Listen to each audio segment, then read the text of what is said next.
Hello. अस्सलाम वालेकुम।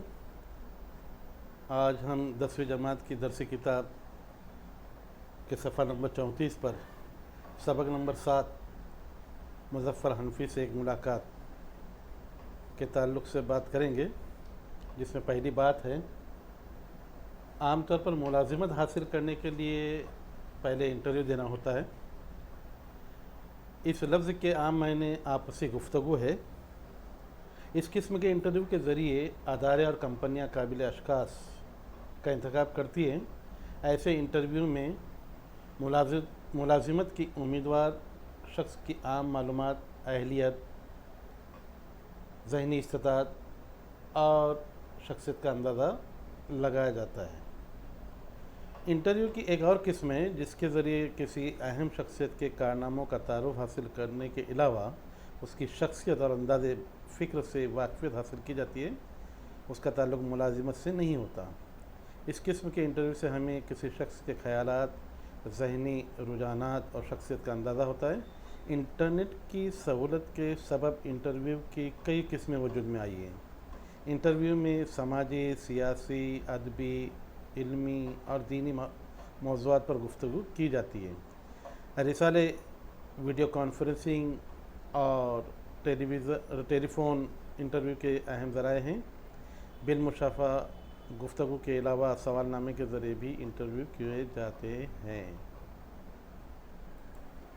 जब हम हमारी तालीम मुकम्मल कर लेते हैं तो उस वक्त हमें सर्विस की ज़रूरत होती है, तो जहाँ इंटरव्यू फेस करना होता है और इंटरव्यू के ज़रिए जो है हमें मुंतखब किया जाता है। एक शख्सी इंटरव्यू यानी किसी के बारे में जाकर उसके सवालनामा देकर उसे एक इंटरव्यू हो सकता है, या आमने सामने हम सवाल करेंगे वो जवाब देगा, ये इंटरव्यू होता है। या फिर आप लोगों ने देखे होंगे कि फ़िल्मों वगैरह में जो बहुत कारहाय नुमाया अंजाम दिए हुए हैं, जैसे दिलीप कुमार साहब, तो इनसे भी कई मरतबा इंटरव्यू लिया गया है।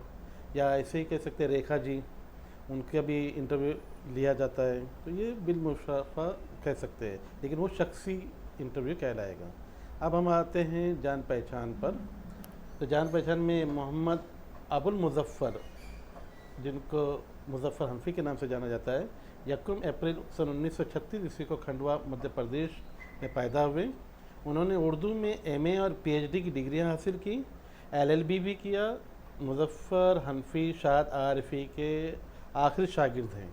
1976 ईस्वी में उनका तकर्रुर जामिया मलिया इस्लामिया, जो दिल्ली में मौजूद है, के शोबा उर्दू में हुआ।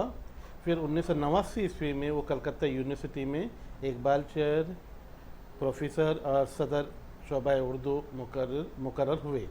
वो 2001 ईस्वी में वहाँ से सबकदोश होकर अदब की तख्लीक में मसरूफ़ हैं।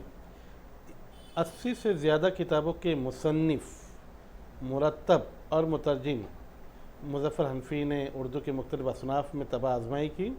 उन्हें कई एकेडमियों और अदारों से इनाम मिल चुके हैं। पानी की ज़ुबान, तीखी गज़लें, खुल जा सिमसिम, तिलिस्मे शख्सियत, नक़द रेज़े, तनकीद अबआद, शाद आरफ़ी, शख्सियत फ़न, उनकी चंद अहम किताबें हैं। अब हम उनकी ज़िंदगी के बारे में समझ में आ जाएगा ये इंटरव्यू के ज़रिए।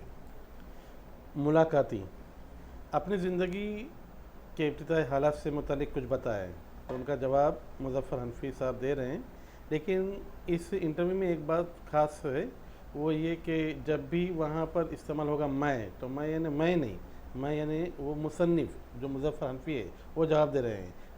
मेरी यानी किन की, मुसन्निफ़ की, या अशफ़ाक़ सर की नहीं। इस बात का ख्याल रखा जाए। तो मुज़फ़्फ़र हनफी जवाब देते हैं, मेरा लड़कपन, मेरा बचपन, यानी किसका, मुज़फ़्फ़र हनफी साहब का बचपन और उनका लड़कपन और जवानी, इस ताल्लुक़ से बात हो रही है। तो इस पर ख़ास यानी ध्यान देना है कि मैं यानी मुसन्निफ़, मेरा, मेरी, ये ऐसे लफ्ज़ अगर आएंगे तो ये मुसन्निफ़ के ताल्लुक़ से होगा।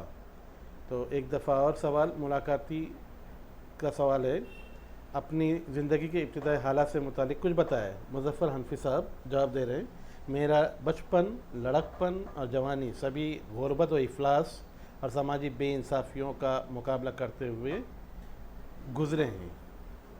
مختصراً عرض ہے کہ میرا پرائمری اور مڈل اسکول کا زمانہ انتہائی اسرت میں بسر ہوا، انتہائی غریبی میں بسر ہوا ہے، گزرا ہے۔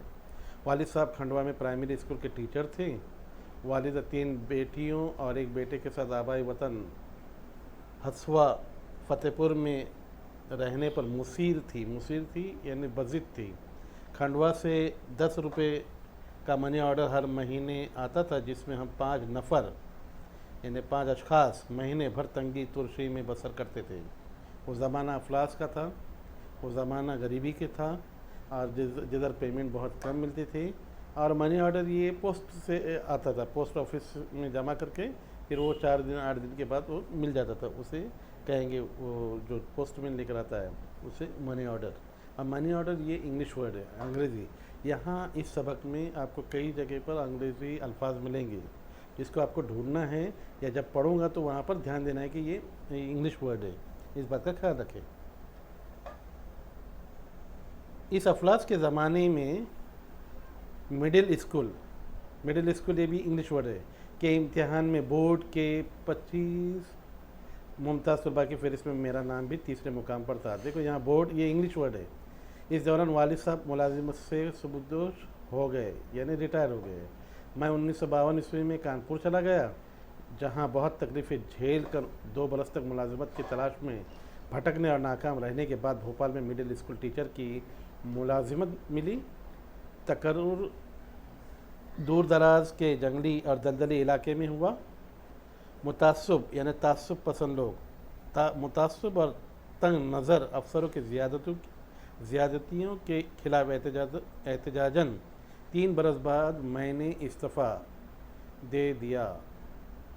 والدین کی خواہش کے مطابق میں نے دوبارہ ملازمت کی، پھر میری شادی ہو گئی۔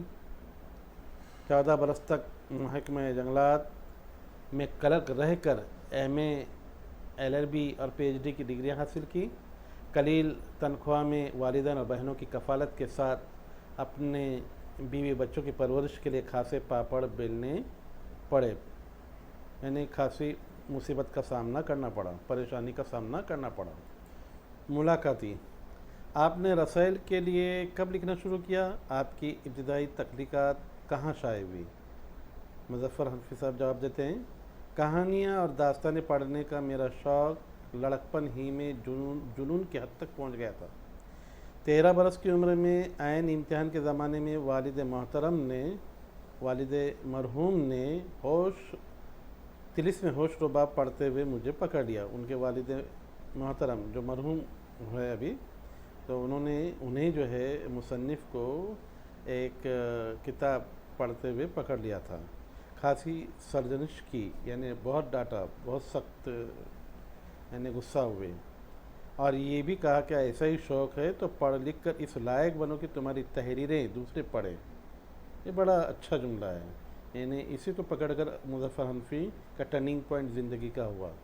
چنانچہ اسی وقت سے چل میرے خامے بسم اللہ، خامہ کہتے ہیں قلم کو، پین کو، تو چل میرے خامہ بسم اللہ، یعنی شروع کرتے ہیں اپن لکھنے کے لیے۔ دہلی سے بچوں کا رسالہ کھلونا، یہ ایک رسالے کا نام ہے کھلونا، نیا جاری ہوا تھا۔ بچوں کے لیے میرے تحریر کردہ لطیفے، کہانیاں، نظمیں اسی پرچے میں چھپی۔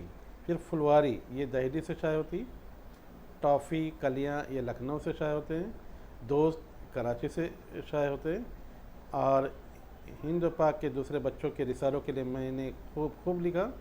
مقام شکر ہے کہ حکومت ہند کی مطبوعہ درسی کتابوں سے لے کر دیگر کئی ریاستوں کی درسی کتابوں میں میری تخلیقات شامل ہیں۔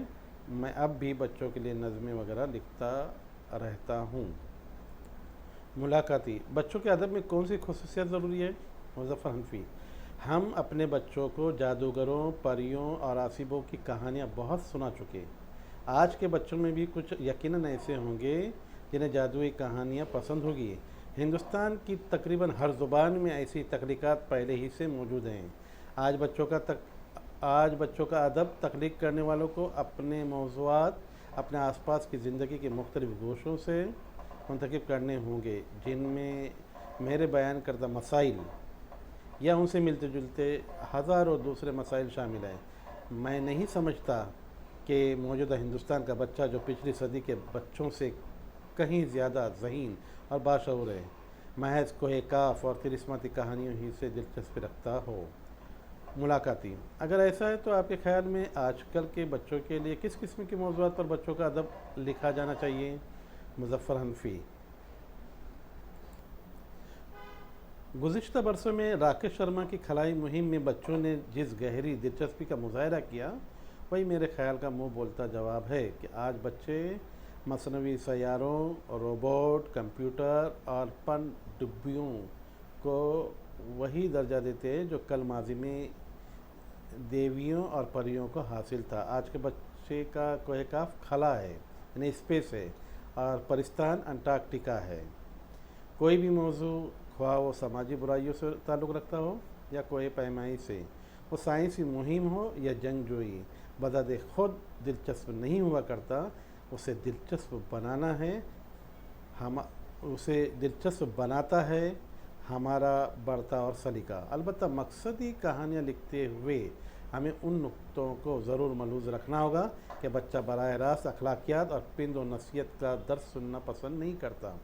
ना आजकल के बच्चे नसीहत करो तो वो गलत समझते हैं, उनको हमारी नसीहत की या कोई अच्छी बात करने की उनको गरज नहीं है। ये कड़वी गोलियाँ इससे उसे जो है स्कूल और घर में काफ़ी खिलाई जा चुकी हैं। कहानियों की किताबों और रिसालों का सहारा वो तफरीह की गर्ज से लेता है। सिर्फ कहानी और रिसाले के से ये तफरीह, इंटरटेनमेंट, बाकी कुछ नहीं। चुनांचे हमारे फ़नकारों को अपने मकासद शहद व शक्कर में लपेट कर पेश करने होंगे। मुझे 100% यकीन है कि ऐसी मकसदी कहानियाँ और अदब जिनमें बच्चों की दिलचस्पी का वाफर यानी बहुत ज़्यादा सामान भी मौजूद होगा, वाज़ेह नसीहतों के मुकाबले में कहीं ज़्यादा कारगर साबित होंगे और उन्हीं के वतन से एक साफ़ सुथरा, पुरसुकून, तरक्की याफ्ता, रोशन हिंदुस्तान बरामद होगा। इसकी एक मिसाल हम कह सकते हैं डॉक्टर APJ अब्दुल कलाम, जो मिज़ाइल मैन के नाम से जाने जाते हैं और जो मुल्क के सदर जमहूरिया भी रह चुके हैं। तो उन्होंने खूब मेहनत की और आगे बढ़े। इस तरह से आज के बच्चों को आगे बढ़ने की ज़रूरत है। मुलाकाती, दुनिया के तरक्की याफ्ता मुल्कों में बच्चों के अदब की फ़नी व तदरीसी सूरत हाल क्या है? मुज़फ़्फ़र हनफी। दुनिया के तरक्की याफ्ता ममालिक में बहुत सी ज़ुबानें राइज हैं, मैं उनसे वाकिफ़ नहीं हूँ। अलबत्ता अंग्रेज़ी से यादुल्ला यानी ताल्लुक़ है, यानी मुसन्निफ़ अपनी ज़ुबान, मादरी ज़ुबान को छोड़कर दूसरी गैर मुल्की ज़ुबान अगर जानते हैं वो है अंग्रेज़ी यानी इंग्लिश। और इसमें अदब अतफ़ाल का इंतहाई उम्दा और मियारी ज़ख़ीरा मौजूद है, जो पेशकश के लिहाज से भी बहुत दिलकश है। मुलाकाती, हमारे नामवर अदीबों, नामवर यानी मशहूर, हमारे नामवर अदीबों और शायरों ने बच्चों का अदब तख्लीक़ किया था। आज हमारे मशहूर कलमकार इस तरफ तवज्जो क्यों नहीं देते? मुज़फ़्फ़र हनफी साहब। कोई ऐसा शायर नहीं जिसने बच्चों के लिए अदब तख्लीक़ न किया हो। मीर, सौदा वगैरह के अलावा गालिब ने तो बच्चों के लिए कादिरनामा भी लिखा है। इनके बाद इकबाल को लीजिए, इकबाल ने बच्चों के लिए कितनी अच्छी नज़में लिखी हैं। आगे चले तो फैज़, कृष्णचंद्र और असमत चुगताई हैं। फिर हाफिज़ जालंधरी, जो पिछली दफ़ा जिसके बारे में ज़िक्र हुआ था, अहमद नदीम कासमी, मिर्ज़ा अदीब, कुर्रतुल ऐन हैदर के नाम मुझे याद आ रहे हैं। उनके जो दूसरे कारनामे हैं उनकी जानिब लोगों ने खूब तवज्जो की, लेकिन अदब अतफ़ाल को अपनी बुनियाद बनाने वाले अदबा व शोरा को इस लायक नहीं समझा गया कि उन पर कुछ लिखा जाए। अदब अतफ़ाल की जानिब नए लिखने वाले इसलिए भी कम माइल होते हैं कि वहाँ से कुछ हासिल नहीं होता। मुलाकाती, बच्चों के गैर लिसानी अदब मसलन कार्टून, वीडियोज़, एनिमेशन, फ़िल्में वगैरह की तालीमी अहमियत क्या है? ये बच्चों की किरदार साजी में किस हद तक मुफीद हैं? मुज़फ़्फ़र हनफी साहब। बेशक तदरीसी काम में ये सब बहुत मावीन है, अलबत्ता किरदार साजी के साथ ये चीज़ें बाज़ मनफी असरात भी पैदा करती है।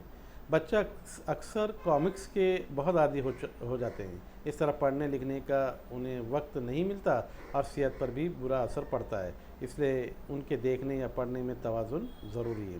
اب دیکھو آج کل کے بچے جو ہے کتابیں پڑھو تو نہیں پڑھتے، لیکن وہی انٹرنیٹ چلانے بولو تو بہت فاسٹ، گیم کھیلنے بولو کا اس پر موبائل پر تو وہ بہت جلدی کر لیتے ہیں، اس میں ہم سے زیادہ ہوشیار رہتے ہیں، لیکن ہم جو ہے وہ اس میں یعنی ایک قسم کے وہ علم جو ہے اس سے ہم واقف نہیں ہوتے، لیکن جن سے بچے رہتے ہیں، بچے گیم کھیلنے میں بہت ایکسپرٹ ہوتے ہیں، ان کے دوسرے کام پر بہت زیادہ توجہ دیتے ہیں۔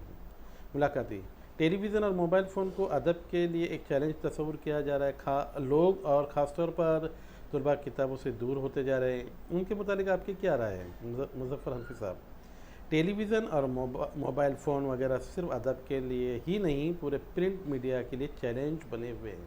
یہاں دیکھو انگلش ورڈ چیلنج ہے، ٹیلی ویژن ہے، موبائل فون ہے۔ آپ کی تشویش درست ہے، یعنی فکر جو ہے وہ بالکل مناسب ہے۔ پچھلے لوگ کہتے تھے چور کو نگہبان بنا دینے سے چوریاں رک جاتی ہیں، ایسا کچھ کیا جائے کہ تدریس و تعلیم کے لیے الیکٹرانک میڈیا، یہ بھی ایک انگلش ورڈ ہے، الیکٹرانک میڈیا ہی میں زیادہ سے زیادہ گنجائش پیدا کی جائے۔ ملاقاتی اردو ادب اطفال میں آپ کا حصہ کیا اور کتنا ہے؟ اطفال طفل کی جمع ہے، طفل یعنی بچہ، اطفال بچے۔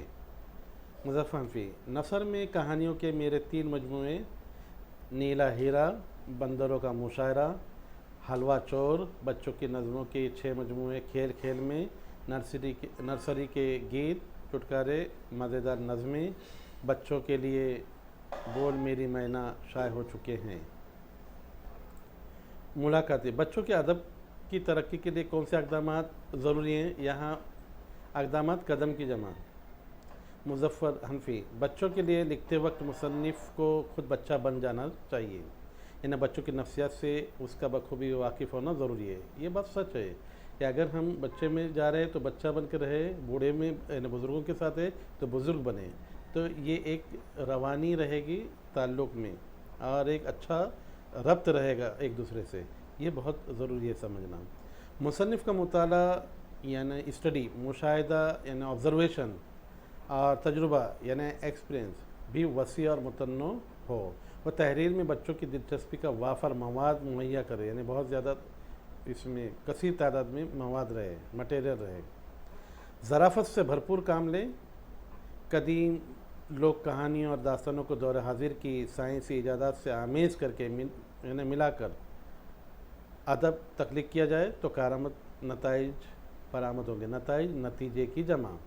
اردو میں نرسری رائمز کی سخت کمی ہے۔ نرسری رائمز یہ انگلش ورڈ ہے، یعنی بچوں کے لیے گیت۔ لکھنے والوں کو اس طرف مائل کرنا چاہیے۔ دیکھا جا رہا ہے کہ زیادہ تر اساتذہ ہی بچوں کے لیے نصیحتوں کی پوٹ جیسی کہانیاں اور نظمیں لکھتے ہیں۔ بڑے اور مستند شاعروں اور ادیبوں کی ادب اطفال کی تخلیق میں شرکت لازمی ہے، ضروری ہے۔ بچوں کے لیے شاعری کرنے والوں کے مشاعرے ہونے چاہیے۔ بچوں کے لیے لکھنے والوں کو ٹیلی ویژن اور ریڈیو پر، television English word, radio English word پر زیادہ مواقع کی جمع مواقع، الف کٹ کر دو تو واحد ہو جائے گا، مواقع کا الف کٹ کریں گے تو موقع جمع مواقع فراہم کرنا چاہیے۔ ملاقاتیں اردو زبان کے طلباء و طالبات کو آپ کیا پیغام دینا چاہیں گے؟ مظفر حنفی کامیابی کے لیے خوب محنت کی ضرورت ہے اور کوئی شارٹ کٹ تلاش کرنا بیکار ہے۔ ہر ناکامی عارضی ہوتی ہے۔ دیکھو یہاں ایک بات کی گئی ہے کہ آج کل کے بچے جو ہے سوچتے کہ راتوں رات امیر بن جائے، تو پاسبل نہیں ہے۔ شارٹ کٹ یعنی کامیابی کے لیے الگ الگ پڑھائی کریں گے نہیں، اور پڑھائی کے لیے دوسرے راستے اختیار کرتے ہیں، جس کی وجہ سے اپنے پیروں پر کلاڑی مار کے لیتے ہیں۔ تو ہر ناکامی عارضی ہوتی ہے۔ اگر دیکھا جائے کوئی بھی اگر ناکام بنتا ہے کوئی بندہ، تو وہ ٹیمپرری ہے، اصل میں عارضی ہے، لیکن اس کو دوبارہ اگر محنت کے دوبارہ ہم نے کوشش کی، جد و جہد کی، تو انشاءاللہ تعالیٰ کامیابی ضرور ملے گی۔ جیسے ایک شاعر کا کہنا ہے کہ محنت اگر تم کرو گے مسلسل، کامیابی یقیناً قدم چوم لے گی۔ اور زیادہ کوشش کرنے کی نصیحت کرتی ہے۔ اللہ بڑا منصف ہے، منصف یعنی इंसाफ करने वाला, जज। मुलाकाती, बच्चों के लिए लिखी गई अपनी कोई नुमाइंदा नज़्म इनायत फरमाएँ। मुज़फ़्फ़र हफ़ीज़, लीजिए सुनिए। 10 रुपये फ़ी बोतल पानी, हक्का बक्का रहेगी नानी। अपना बचपन याद किया तो अरज़ानी सी थी अरज़ानी। 12 आने सैर असली घी, 11 आने तोला चांदी। केले थे 2 पैसे दर्जन, चावल 5 आने पेंसेरी। बायोस्कोप टिकट 1 आना, 1 अटन्नी का पाजामा। स्कूलों में फ़ीस नहीं थी, कॉलेज 2 रुपये महाना। नाना की तनख्वाह जो पूछी, कुल 45 रुपया निकली। 45,000 के लगभग पाते हैं अब्बू और अम्मी। तो देखो, उस ज़माने में आज अगर देखा जाए कि एक बोतल लेने जा रहे तो 10 रुपये उसकी कीमत है पानी की, ये आज का दौर। लेकिन नानी ये देखकर हैरान होती है कि पानी तो मुफ्त में मिलना चाहिए। तो अपना बचपन याद किया, अगर देखा जाए तो मालूम पड़ता है अर्ज़ा का मतलब तो सस्ता। अब अरज़ानी यहाँ लफ्ज़ यानी सस्ता ही। उस ज़माने में इतनी सस्ता है कि लोग कहते हैं उस ज़माने के, आज भी हमने भी देखे बचपन में, कि पहले जो है मुट्ठी भर पैसे लेके जाते थे और थैला भर सामान लाते थे। आज हम थैला भर पैसा लेके जाते हैं और मुट्ठी भर सामान ले आते हैं। ये है ज़माना। उस ज़माने में असली घी 12 आने में मिलता था, क्योंकि 1 रुपये में 16 आने होते हैं। 4 आने, 8 आने, 12 आने, 16 आने। 4 का पहाड़ा पढ़ो तो समझ में आ जाए। 11 आने तोला चांदी। 1 तोला चांदी उस ज़माने में कितने का? 11 आने का, यानी 1 रुपया भी नहीं। केले थे 2 पैसे दर्जन। 1 दर्जन उस ज़माने में केले कैसे थे? 2 पैसे में। और चावल 5 आने पंसेरी। बायोस्कोप टिकट 1 आना। उस ज़माने में फिल्म में नहीं देखे जाते, बायोस्कोप होता था सामने जो है, मुँह रखो अंदर तो वो चेंज होता था। वो ज़माना ही अलग था। और 1 अठन्नी का पायजामा की भी कीमत बहुत कम। ये ज़बरदस्त मुज़फ़्फ़र हनफ़ी साहब ने लिखी है, उनकी एक नज़्म है। और स्कूलों में कोई फ़ीस नहीं थी, और आज उस ज़माने में कॉलेज में 2 रुपये, 1 महीने की फ़ीस जो है 2 रुपये। और नाना की तनख्वाह किसी ने पूछा तो उस ज़माने में कुल 45 रुपया निकली थी। लेकिन आज मम्मी और अब्बा जो है 45,000 के लगभग पा रहे। ये है ज़माना फ़र्क। तो ये दोनों जो है 45 रुपये में नाना कमाते थे और रुपये कमाते थे, और 45,000 जो है मम्मी और अब्बू मिलकर कमाते हैं। तो 45,000 के लगभग पाते हैं अब्बू और अम्मी। ब्लैक बोर्ड पर देखे जा सकते हैं कि अदब लिखने वाला जो है उसको कहते हैं अदीब, और तरतीब देने वाला मुरत्तब, क्योंकि ये पिछले बोर्ड के एग्ज़ाम में आ चुका था 2 नंबर के लिए, तो ध्यान दीजिए। तसनीफ़ करने वाला मुसन्निफ़, तहरीर करने वाला मुहर्रिर, तर्जुमा करने वाला मुतरजिम, शेर कहने वाला शायर। तो इस तरह से जो है खाना बनाने वाला क्या कहलाएगा? बावर्ची। तो ये अलग अलग है। अभी उसी के साथ अल्फाज दिए हुए हैं वाहिद और जमा। दूसरी तरफ सल्फ़, असलाफ़, अगर दोनों अलिफ कट करोगे तो वाहिद बन जाएगा असलाफ़।